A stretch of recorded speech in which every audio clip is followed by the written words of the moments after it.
Bonjour, dans cette nouvelle vidéo dans laquelle on va essayer de terminer la correction du contrôle, sachant que dans la vidéo précédente, on a corrigé l'exercice numéro 1 et 2, et aujourd'hui, on va essayer de terminer la correction de ce contrôle. Là, on va commencer par l'exercice numéro 3. Ici, dans l'exercice numéro 3, on cherche à comparer les deux nombres A et B sans qu'on utilise la calculatrice. Donc, je vous rappelle que pour comparer deux nombres quelconques, on doit comparer le signe de leur différence. C'est-à-dire, pour comparer A et B, on va essayer de calculer A moins B. Si on trouve que A moins B il est positif, donc A moins B est positif, alors A il sera plus grand que B. Et si on trouve que A moins B est négatif, alors A il sera plus petit que B. Si vous voulez un exemple rapide, par exemple, si je fais 5 moins 3, ça sera égal à 2. 2 il est positif, donc 5 est plus grand que 3. Mais si par exemple j'ai 7 moins 10, qui est égal à moins 3, il est négatif, donc on dit que 7 est plus petit que 10. D'accord? Voilà. Mais avant de commencer par calculer A moins B, on va essayer de simplifier l'expression de A et l'expression de B. Et pour ça, on remarque que le A égale à 1 plus 2 plus 3 jusqu'à 2013. Et le B égale à 1 plus 2 plus 3 jusqu'à 2012. Bien sûr, fois 2013 pour le B et fois 2012 pour le A. Je vous rappelle que 1 plus 2 plus jusqu'à n, c'est égal à n facteur de n plus 1 sur 2. D'accord? Ça, c'est une formule pour la somme des nombres consécutifs pour une suite arithmétique. Donc, on a le A, on va appliquer ça pour le A. A égale à 2012 facteur de 1 plus 2 jusqu'à 2013.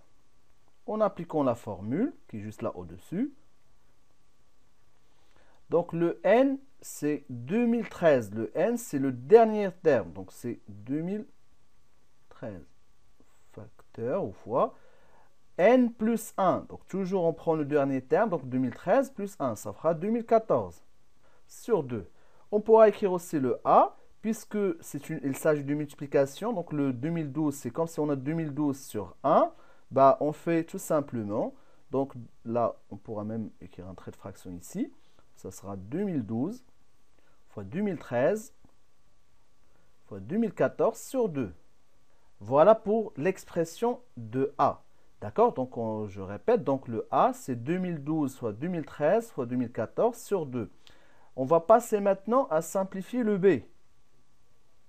Donc, de la même façon, donc on va écrire B égale 2013 fois. Donc là, c'est pareil, c'est 1 plus 2 jusqu'à 2012. Donc, le n, d'après cette formule, c'est 2012. Donc, ça sera 2012 fois 2013 sur 2. Idem pour le B, puisque 2013, c'est comme c'est 2013 sur 1. Or, la multiplication, on pourra faire la multiplication entre les fractions directement. D'où, donc, on aura le B égal à 2013 fois 2012 fois 2013. Voilà. Donc, on récapitule. Donc, on a trouvé que le A, c'est égal à 2012 fois 2013 fois 2014 sur 2. Le B, c'est 2013 fois 2012 fois 2013 sur 2. Maintenant, on va calculer leur différence. Donc, on va essayer de faire A moins B. Donc, A moins B égale, donc tous les deux sens sur 2. Le A, on a trouvé 2012 fois 2013 fois 2014. Et le B, on a trouvé 2013 fois 2012 fois 2013 égale 11,2 égale. Là, puisqu'il s'agit du même dénominateur, donc on pourra faire qu'un seul trait de fraction. Donc le dénominateur commun, ça sera 2. On a 2012 fois 2013 fois 2014. Et on a 2013 fois 2012 fois 2013. Qu'est-ce qu'on remarque? On a le 2013 et le 2012 comme facteur en commun entre le A et le B. Donc là, on va factoriser par 2012 fois 2013. Facteur de quoi? Puisque j'ai factorisé par 2012 fois 2013, il me reste là 2014 moins, et là on a factorisé par 2012 fois 2013, donc voilà, je vais souligner donc les facteurs communs, 2012, 2013. Là il me reste 2014 moins 2013 égale 11,2 égale. 2014 fois moins 2013, ça fera 1. 1 fois tout ça, ça fera donc 2012 fois 2013 sur 2. Qu'est-ce qu'on remarque? On remarque que A moins B, le résultat il est positif, donc A moins B supérieur à 0. Cela équivaut à dire que A est plus grand que B. Voilà pour la première question concernant la comparaison de A et de B. Et on passe directement à la question numéro 2. Pour la question numéro 2, soit une suite géométrique Vn telle que V7 égale à 1 et V10 égale à A8. D'accord? On cherche à déterminer la raison de la suite Vn, puis le terme V15. Donc je vous rappelle, pour la formule concernant une suite géométrique, donc si Vn est une suite géométrique de raison Q et de premier terme V0, on aura Vn égale à V0 fois Q à la puissance n. Mais si par exemple, je n'ai pas le V0, j'ai V1, V2, etc. Donc on utilise la forme générale, ou la formule générale, quel que soit le premier terme, c'est Vp fois Q à la puissance n moins P. Et bien sûr, c'est ce qu'on va utiliser pour répondre à cette question. Parce que là, j'ai V7 et V10, je n'ai pas le V0, donc on va utiliser la formule générale pour le terme général d'une suite. Donc c'est parti, on va poser Vn, ce sera V10 égale à V7. Donc je répète, Vn égale à Vp fois Q à la puissance n. Là, on choisit donc le n, ça sera 10, et le p, c'est 7. Mais on pourra faire, par exemple, on pourra commencer par V7 égale à V10 fois. Mais il faut faire attention, l'ordre pour les puissances concernant le Q. Donc là, on a n moins p, donc je dois faire 10 moins 7. 10 moins 7, ça fera 3. Si par exemple, on a commencé par V7 égale à V10, il faut faire 7 moins 10 et j'aurai moins 3. Mais on préfère toujours avoir la puissance positive pour tout simplement simplifier les calculs. Là, on va remplacer donc le V10 c'est égal à 8. Le V7 c'est égal à 1 fois Q à la puissance 3. Donc 1 fois Q à la puissance 3, ça sera Q à la puissance 3. Donc 8 égale à Q à la puissance 3. Ou bien on écrit tout simplement Q à la puissance 3 égale à 8. Q égale, on doit chercher un nombre dont le cube c'est égal à 8. Ou bien on fait tout simplement la racine donc cubique à l'aide de la calculatrice de 8. Et on va trouver que c'est égal à 2. Donc, Q égale à 2. Voilà pour la raison de cette suite. On passe à la deuxième partie de la question, puis le terme V15. Pour calculer le terme V15, on va utiliser toujours la même formule. Cette fois-ci, donc le n, on va poser donc V15 égale. Je peux par exemple utiliser soit V7, soit V10 pour le VP. Et là, je préfère V7 parce que V7, donc ça va simplifier donc les calculs, puisque V7 égale à 1 fois toujours Q à la puissance quoi? N moins P, 15 moins 7. Donc ça fera la puissance 8. V15 égale. V7 c'est 1. La raison, on a trouvé que c'était égal à 2 à la puissance 8. Et là, on calcule donc 2 à la puissance 8. Ça fera 256. Voilà pour le V15. On passe directement donc à la somme S qui égale à V7 plus V8 plus jusqu'à V15. Donc il s'agit ici de la somme d'une suite géométrique puisque c'est indiqué dans l'exercice. Vn est une suite géométrique. Donc, je vous rappelle la formule. Donc S égale. Donc pour la somme d'une suite géométrique, c'est le premier terme fois 1 moins la raison à la puissance le nombre de termes sur 1 moins la raison. Voilà la formule qui nous permet de calculer la somme d'une suite géométrique. On va l'appliquer pour calculer cette somme. Donc on a S égale V7 plus V8 jusqu'à V15. Donc, le premier terme, c'est quoi? Donc, c'est V7 fois 1 moins la raison. On a trouvé la raison, c'était 2. Le nombre de termes. Donc, comment on calcule le nombre de termes? Donc, on fait toujours l'indice du dernier terme moins l'indice du premier terme plus 1. La formule pour calculer le nombre de termes, donc on fait n moins p plus 1. Donc, je répète, donc on fait 15 moins 7, ça fait 8, plus 1, donc ça fait 9.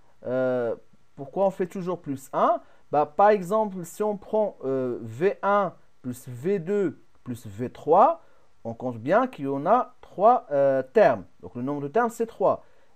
Par exemple, on veut appliquer la formule, on fait 3 moins 1, ça fait 2, 2 plus 1, on trouve bien donc que le nombre de termes, c'est 3. Sur 1 moins la raison, c'est-à-dire 1 moins 2.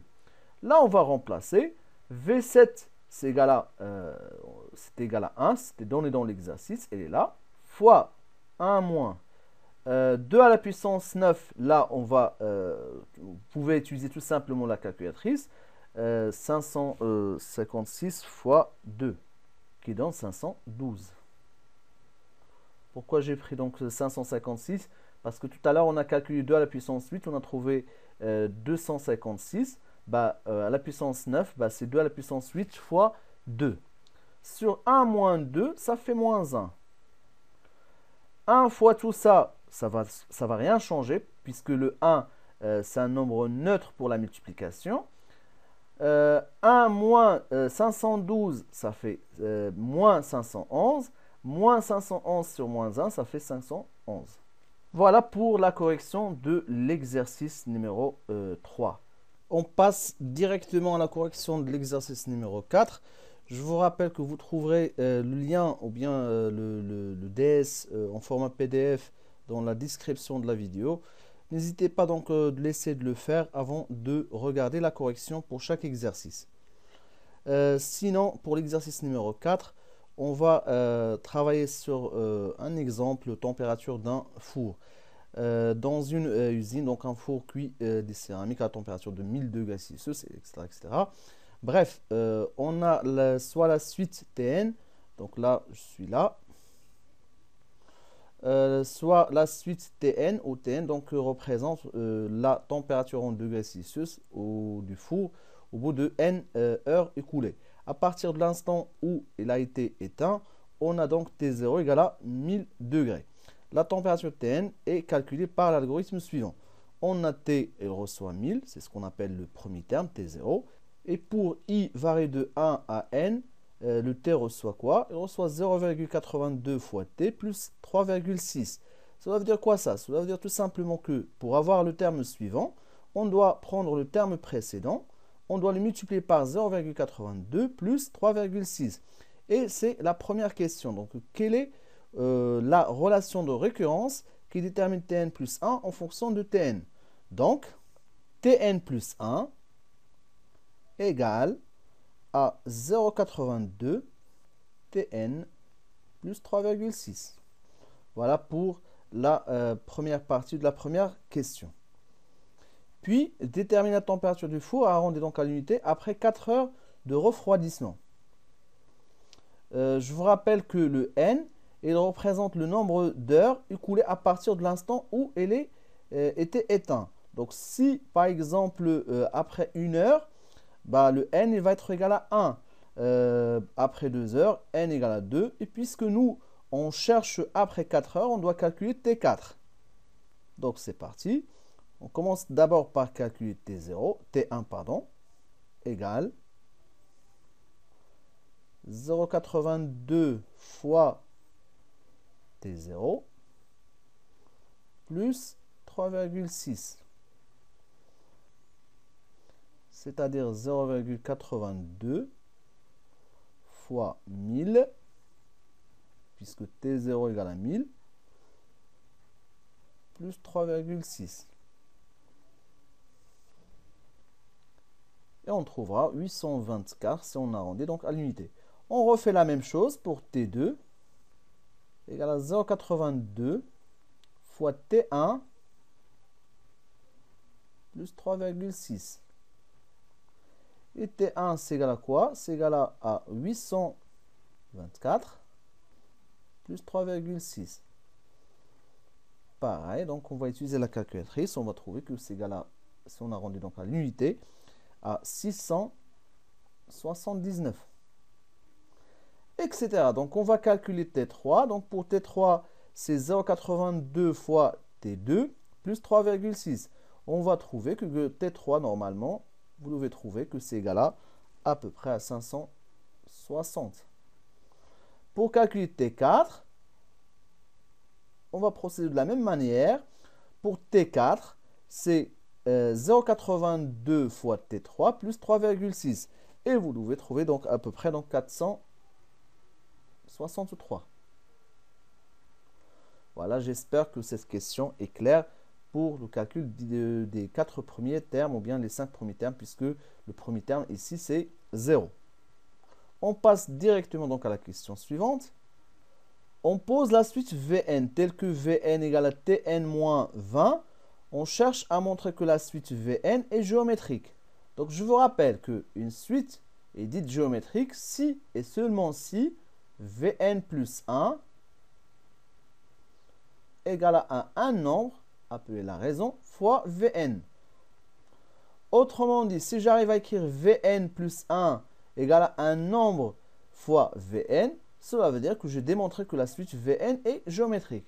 Là, on a quoi? On a Vn égale à Tn moins 20.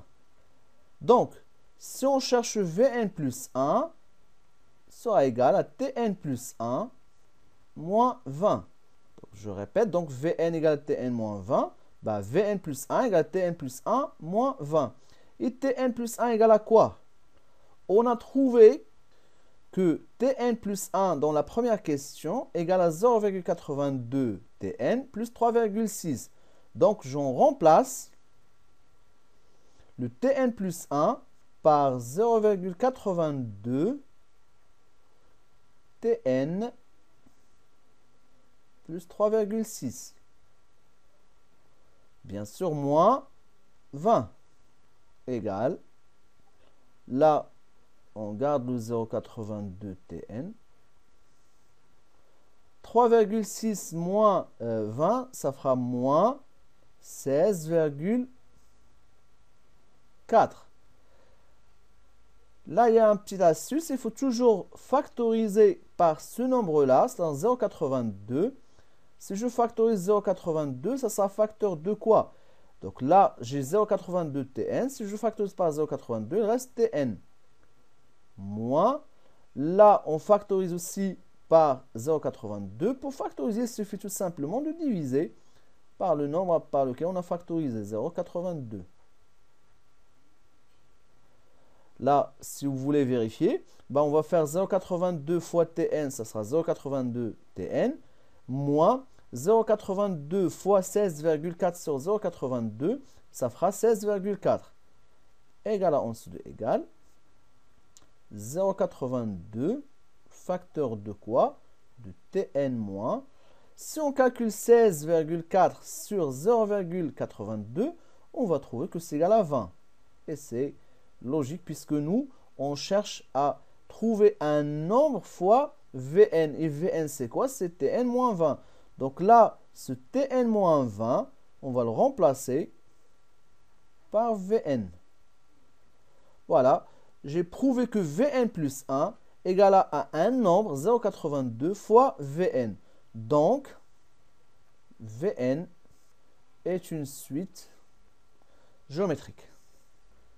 On passe directement donc à la question suivante.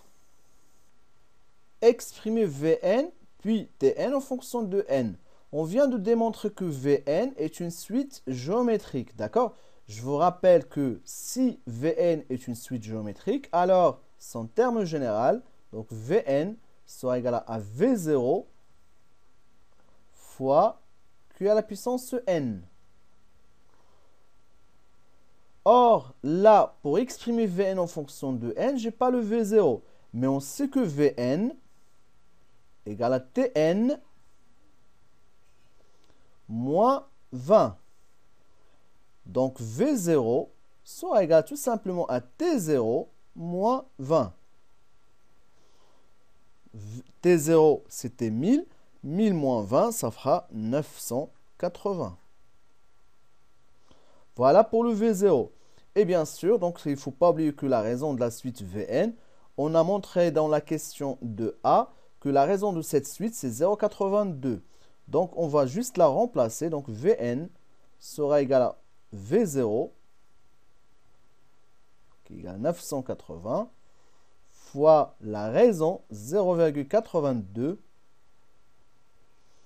à la puissance n.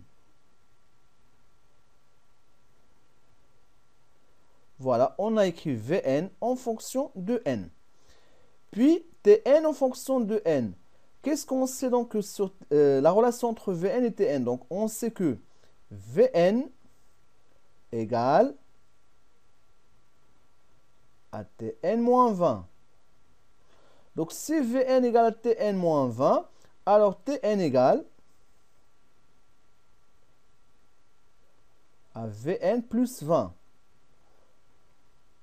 Si par exemple 8 égale à 15 moins 7, alors le 15 égale à 8 plus 7.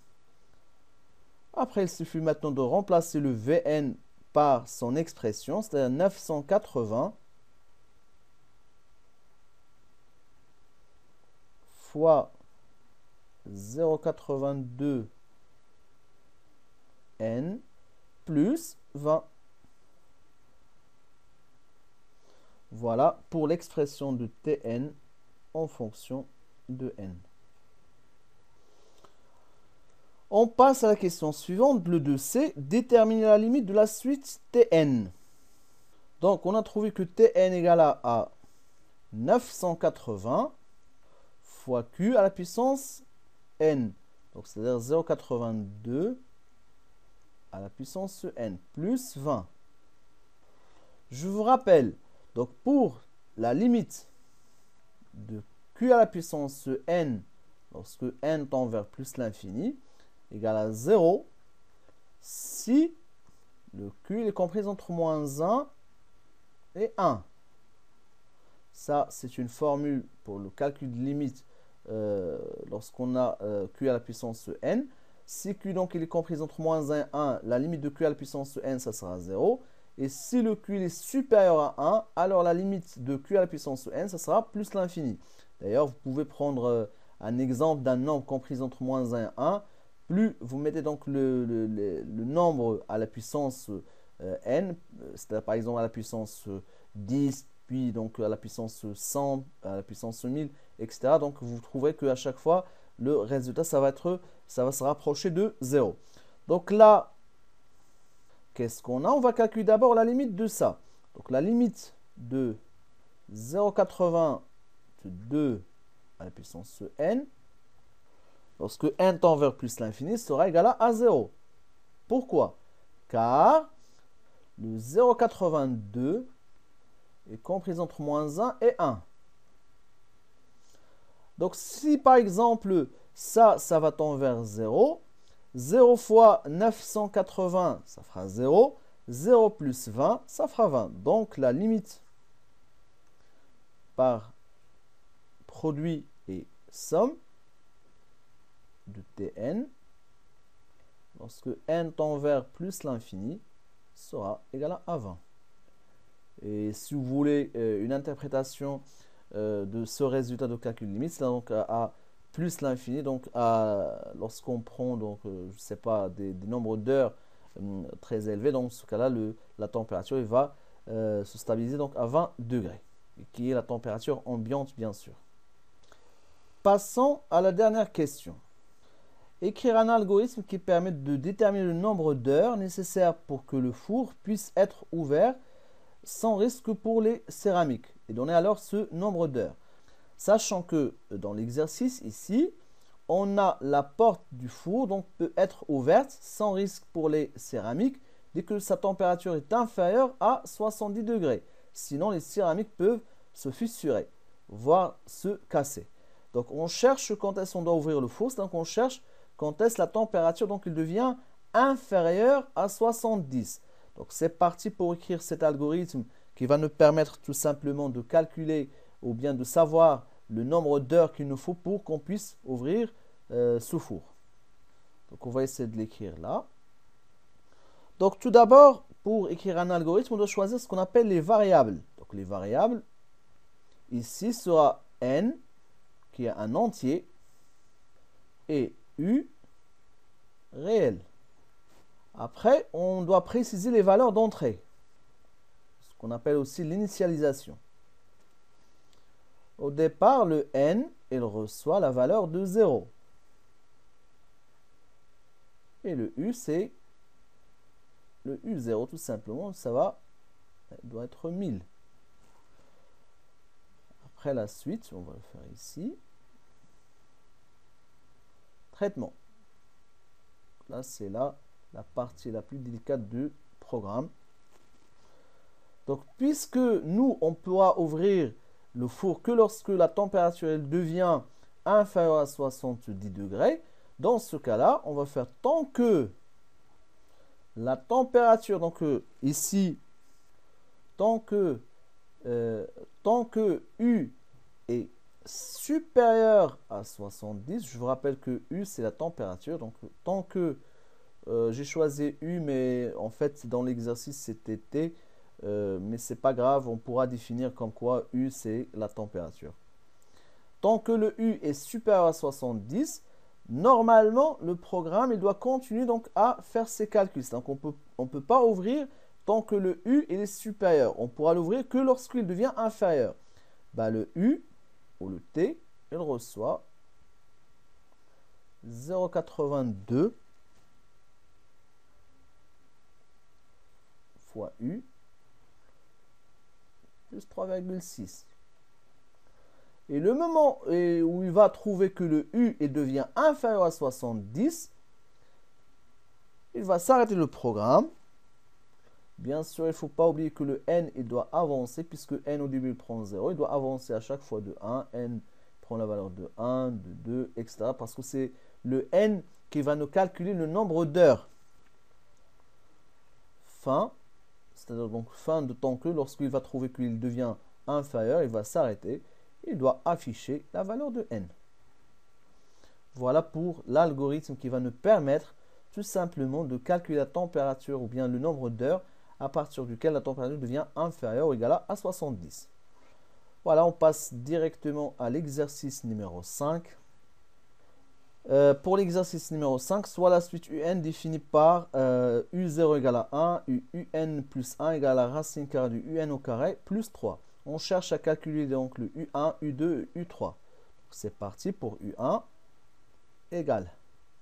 Bah, pour avoir u1, on remplace le n par 0, c'est égal à la racine carrée de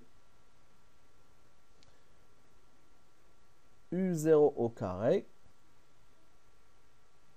plus 3. u0 c'est égal à quoi? C'est égal à 1. 1 au carré ça fait 1.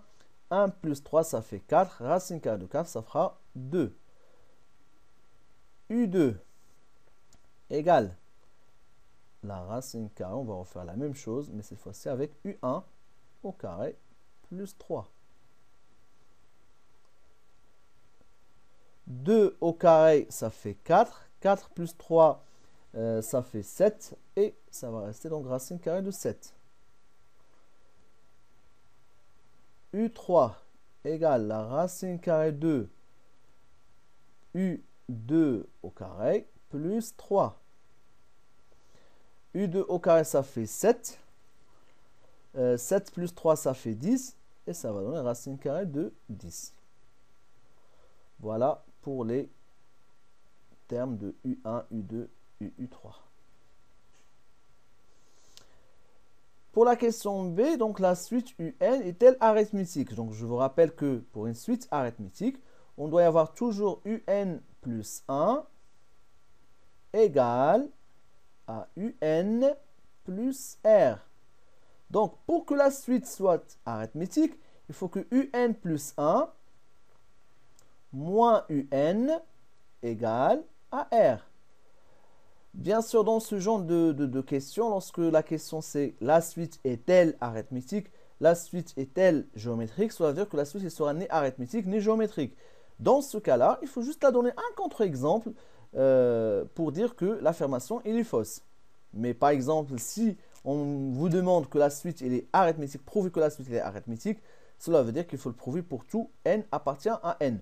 Bah, déjà, on a U1 moins U0.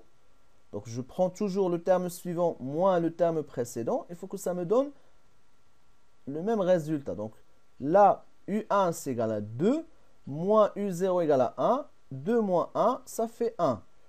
On a aussi U2 moins U1 qui est égal à racine carrée de 7 moins 1. Et on remarque que racine carrée de 7 moins 1 est différente de 1. C'est-à-dire donc U2 moins U1 est différente de U1 moins U0. Donc la suite n'est pas arithmétique. Et on passe à la question suivante. On suppose que pour tout n appartient à n, un est positif. Et on pose Vn égale à un au carré. Montre que la suite Vn est une suite arithmétique dont on précisera la raison et son premier terme. Donc là, il s'agit donc d'une suite qui est arithmétique, puisque la question c'est montrer que c'est une suite arithmétique. Donc, pour démontrer que Vn est une suite arithmétique, là, on doit calculer Vn plus 1 moins Vn et on doit trouver une constante qui sera la raison de cette suite. D'accord? Donc déjà, on a Vn égale à quoi? C'est égal à un au carré. Donc si Vn égale à un au carré, alors Vn plus 1. Donc si Vn égale à un au carré, alors Vn plus 1 égale à un plus 1, le tout au carré. Et là, on remplace le un plus 1. On sait que un plus 1 égale à la racine carrée de un au carré plus 3. Bien sûr, au carré, puisque ça, c'est un au carré. Le carré, il va annuler la racine carrée. On va se retrouver avec un au carré plus 3. La racine carrée et le carré, ils vont s'annuler. Et c'est quoi un au carré? Le un au carré, c'est Vn. Donc, c'est égal à Vn plus 3. Cela veut dire que Vn plus 1 moins Vn, on passe le Vn à gauche, sera égal à 3. Donc, Vn est une suite arithmétique. Après, on doit calculer, bien sûr, donc c'est une suite arithmétique de raison R égale à A3. Puis, on doit calculer le premier terme. Donc, le premier terme, c'est donc V0. V0 égale, c'est tout simplement, puisque Vn égale à un au carré, V0 égale à U0 au carré. Et U0 égale à 1, 1 au carré, ça fera 1. D'accord? Voilà pour la question 2A. On passe à la question 2B. Exprimer Vn en fonction de n, puis en déduire donc une expression de un en fonction de n. C'est-à-dire qu'on cherche les termes généraux de la suite Vn et un. Mais avant, je vous rappelle que si on arrive à démontrer qu'une suite elle est arithmétique, c'est-à-dire par exemple là c'est Vn, alors donc Vn, il va s'écrire sous la forme de V0 plus n fois R. Ça, c'est par exemple si j'ai le V0. Sinon, d'une manière générale, Vn égale à Vp plus n moins p fois r. On n'aura pas besoin de celle-là puisque j'ai déjà le V0. Sinon, si on utilise celle-là, il suffit de remplacer le P par 0. J'aurai V0 ici. N moins 0, ça sera N. Donc Vn égale à V0 plus N fois R. V0, on a trouvé que c'est égal à 1. La raison de la suite, on a trouvé que c'était 3. Donc N fois 3, c'est-à-dire 3N. Voilà pour le terme général de la suite Vn, qui est une suite arithmétique. Puis on déduire celle de Un. On sait que Vn égale à Un au carré. Donc si Vn égale à Un au carré, alors Un égale à la racine carrée de Vn. Et on remplace le Vn par son expression, c'est-à-dire 1 plus 3n. Et voilà l'expression de Un en fonction de n. Dernière question, détermine le plus petit entier naturel n tel que Un soit supérieur ou égal à 50. Un supérieur ou égal à 50. Or, on a prouvé que Un égale à la racine carrée de 1 plus 3n. Supérieur ou égal à 50.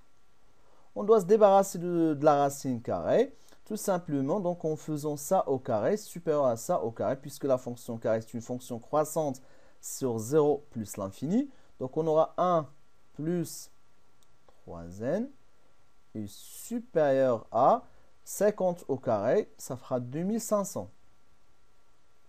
On passe le 1 de l'autre côté, donc ça fait 3n supérieur ou égal 2500 moins 1, ça fait 2499. Puis on divise le tout par 3. N est supérieur à 2499 divisé par 3. Ça donne 833. Donc le plus petit entier naturel n tel que Un est supérieur ou égal à 50, il sera tout simplement n égale à 833. C'est par exemple, j'ai trouvé 833, quelque chose, ça sera 834, même si je trouve 833,0001. Voilà donc pour la correction de ce contrôle. J'espère que c'est clair. Si vous avez donc des questions, n'hésitez pas donc à laisser donc vos questions dans les commentaires. N'oubliez pas de partager parce que le partage est une générosité donc de l'âme et un don, c'est précieux. Et aussi, si vous voulez m'encourager donc à continuer, donc n'hésitez pas à s'abonner dans ma chaîne et à la prochaine fois.